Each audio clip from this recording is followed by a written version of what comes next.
Bien, amigos, decíamos que hemos estado viendo y escuchando en todos estos días, en las últimas semanas, sobre todo después de las intensas lluvias que hemos tenido en estos últimos tiempos, sobre un incremento notorio, exagerado, en los casos de dengue en nuestros hospitales, no solo en hospitales, en clínicas privadas también, pero nuestros hospitales infantiles, básicamente el Hospital Robert Reed, el Hospital Hugo Mendoza, pues han tenido la presencia de decenas y decenas de casos de niños con fiebre elevada, que hasta que no se demuestre lo contrario desde el punto de vista epidemiológico, tenemos que sospechar como posibles casos de dengue, y en efecto los resultados pues están demostrando que sí, son positivos.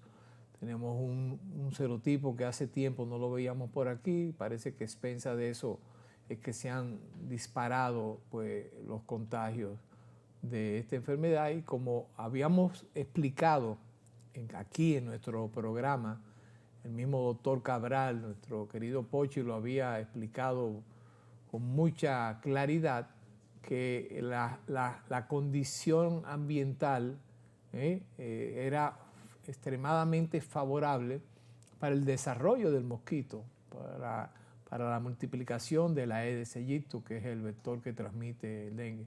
Pero sin más preámbulo, vamos a darle el turno al bate al doctor Cabral, nuestro querido Pochi, para que nos cuente qué es lo que está pasando con el dengue. Hola, Bueno, Pochi. sí, buenas noches. Bueno, Rafa, tú habías comentado de que era un tema que lo hemos hablado mucho, pero lo vamos a tener que seguir hablando porque no se han tomado las medidas adecuadas para combatir esta enfermedad. Una enfermedad viral, pero que la causa principal es la picadura de un insecto, el mosquito Aedes aegypti, que tiene, que lo veremos más adelante, las características sine qua non que le dan eso, y su multiplicidad. Habíamos conversado que como los efectos de la lluvia, de toda esa lluvia torrenciales, el inmenso calor que está haciendo, iba a ser fruto de que se desarrollaran varias enfermedades, pero la principal es el dengue, que también coincide con la época que endémicamente tenemos todos los años sobre los casos de dengue.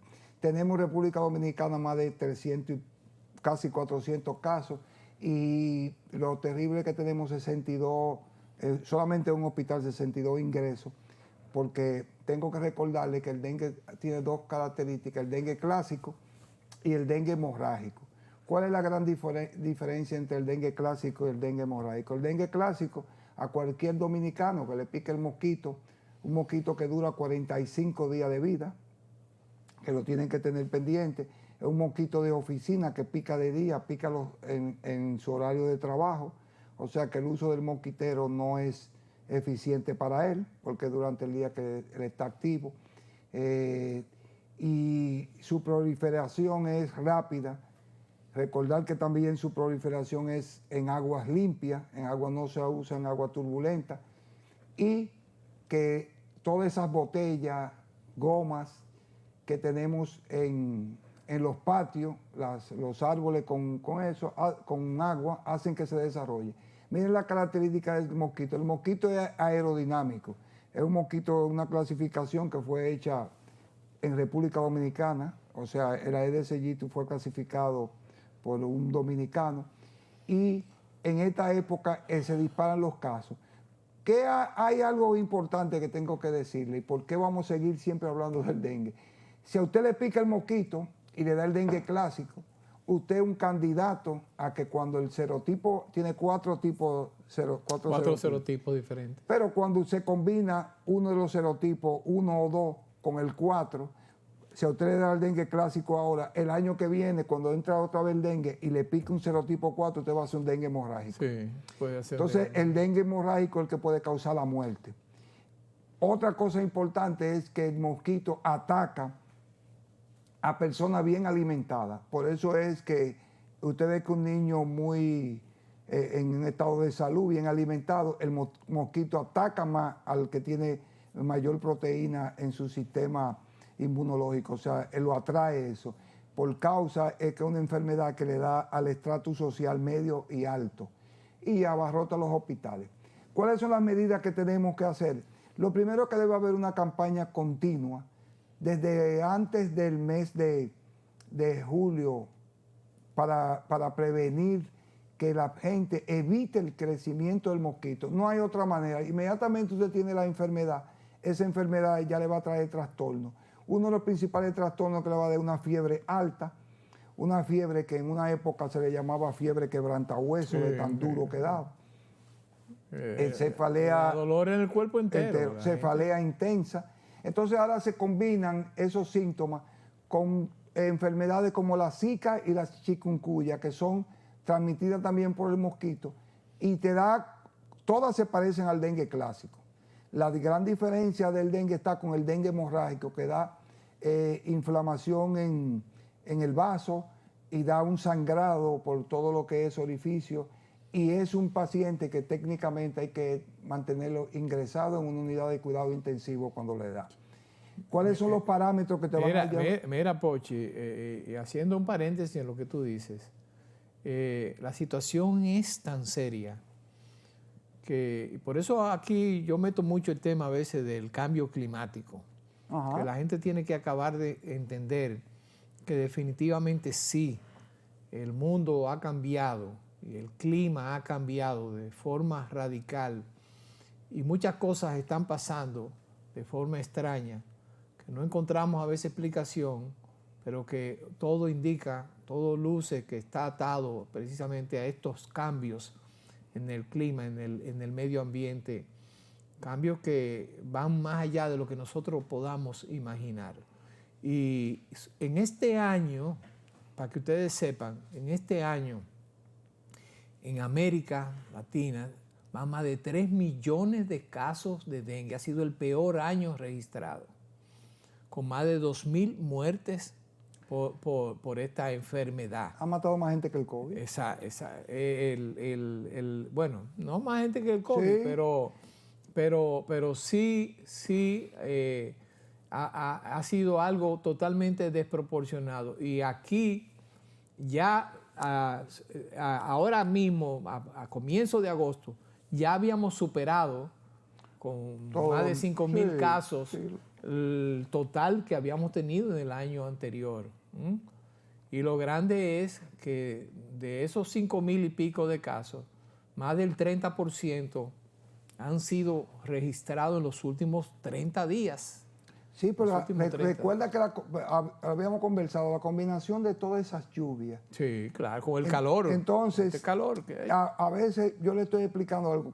Con el tema de la lluvia, la gente almacenó mucha agua.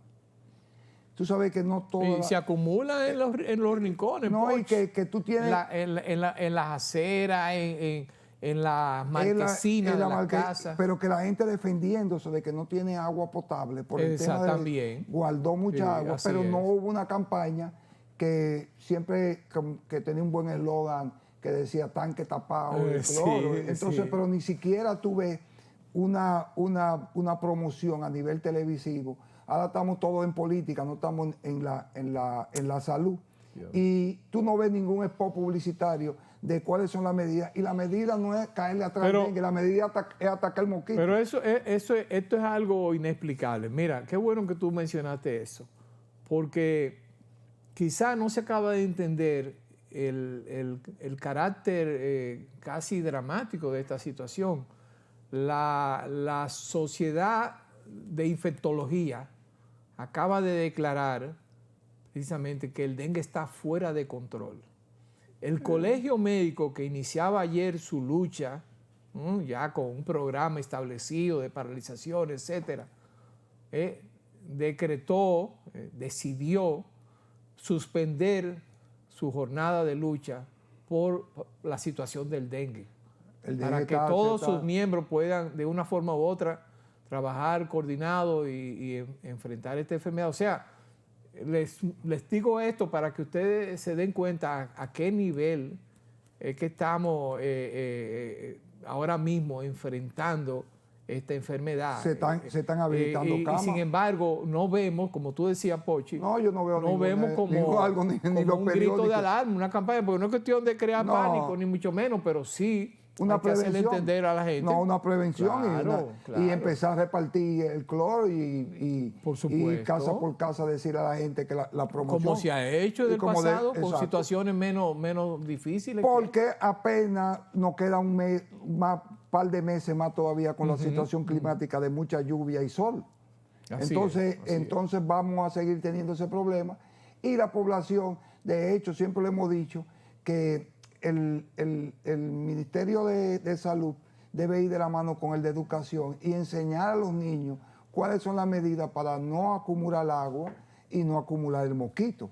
Entonces, tú no ves ni siquiera campaña técnica ni nada por hacer. Entonces, hay que tener una vigilancia epidemiológica activa, hay que tener búsqueda y análisis de larvas permanentemente, control químico, las fumigaciones de eso, y ante un caso confirmado, hacer un buen registro y ir a la atención médica.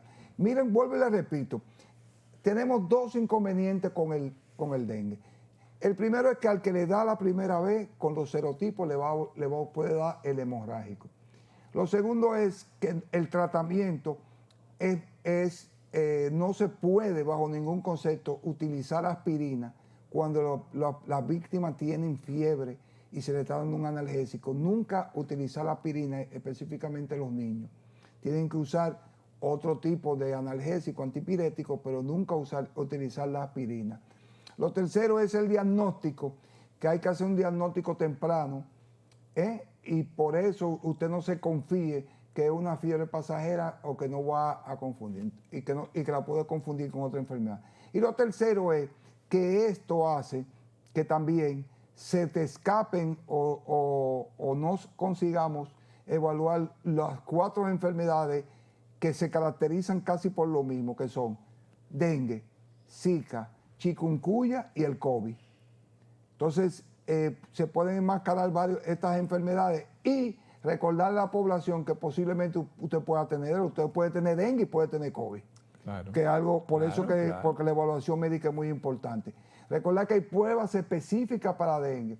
Y otra cosa muy importante, porque escucho cuando están tratando y la gente pidiendo, cuando las plaquetas bajan brutalmente, que es una de las características del laboratorio que usted capta en el dengue, no se transfunde.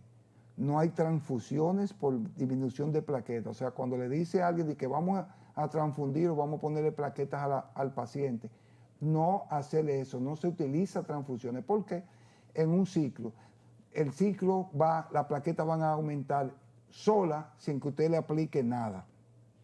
Usted puede tener una plaqueta de 40,000 y a los días él va a evolucionar. Recordad que son 10 días, pero ¿qué ocurre? Los primeros 6 días usted va a tener solamente los síntomas del dengue clásico, la fiebre. Cuando usted se complica entre el 6º y 7º día, que puede ser dengue hemorrágico, y el periodo total dura 10 días, ahí que viene pero, usted se recupera. Pero el sexto, entre el 5º y el 7º día, ojo con los síntomas de los pacientes que tengan dengue clásico, porque ahí es que se exacerba en el 7º día, tiene su ciclo de evolución. Eso es muy importante para que el médico, cuando esté abordando al paciente, le pregunte cuántos días de evolución tiene la fiebre. Esas son de las medidas que tenemos que tener pendientes, no de las comunes que dicen, sino esos son datos específicos.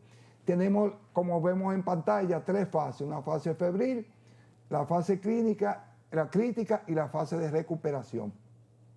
Entonces, en la fase crítica es que usted puede hacer un estado de shock y puede tener problemas y una extravasación de plasma, hacer hemorragia severa y daños en los órganos diana, como le dije, el vaso, específicamente hígado y cerebro, que usted puede tener ese tipo de enfermedades. Ojo con eso. Otra cosa muy importante, recordar que también tenemos casos, y vamos a seguir teniendo casos de malaria con nuestros vecinos, con nuestros vecinos que se combinan, y recordar que, miren, tenemos en pantalla, el mosquito de la malaria es diferente al mosquito del dengue. Y el mosquito de la malaria sí, ese pica de noche, ese es nocturno. Ese de día está acostado, pero de noche se levanta a picar. Y si ustedes lo notan, son diferentes el mosquito. Por eso es que se le debe enseñar a las escuelas, inclusive, cómo identificar el tipo de mosquito. Esto es, Rafa, el famoso bueno, pues, Pochi, yo creo que ha sido importantísimo esta aclaración y ampliación de otro material que ya habíamos puesto aquí, claro, dada la gravedad de la situación con la presencia de esta enfermedad, que como de costumbre, lamentablemente, siempre termina afectando a aquellos sectores menos pudientes, ¿verdad? Y que viven en condiciones más precarias y que a veces no tienen ni siquiera los recursos para poder recibir a tiempo una adecuada asistencia médica. El gobierno se ponga las pilas, la situación no es para perder tiempo, hay que rápidamente comenzar a acelerar todo tipo de campaña que fuese necesario para que nos empoderemos frente a esta enfermedad y que no siga todavía llevándose un azote, más Rafa, vida. Vuelvo y le repito, al que le dio el año pasado dengue clásico y lo picó uno con la variedad, le va a dar dengue hemorrágico. Así es. Entonces, mientras el mosquito pique más gente, hay más posibilidad de que tú tengas el evento. Así mismo es. Gracias, Pochi. Pues, amigos, no se muevan ahí de sus asientos porque en breve retornamos con ustedes con nuestra entrevista estelar hoy con la doctora Emma Guzmán, pasada presidenta de la Sociedad de Dermatología, quien preside el patronato también de la lucha contra la lepra y dermatológico, para que hablemos muchos temas de interés que, por cierto, se hablan poco aquí en nuestro país, en los medios. Pero hoy nos vamos a dar banquete con la doctora Guzmán cuando volvamos de estos breves compromisos comerciales.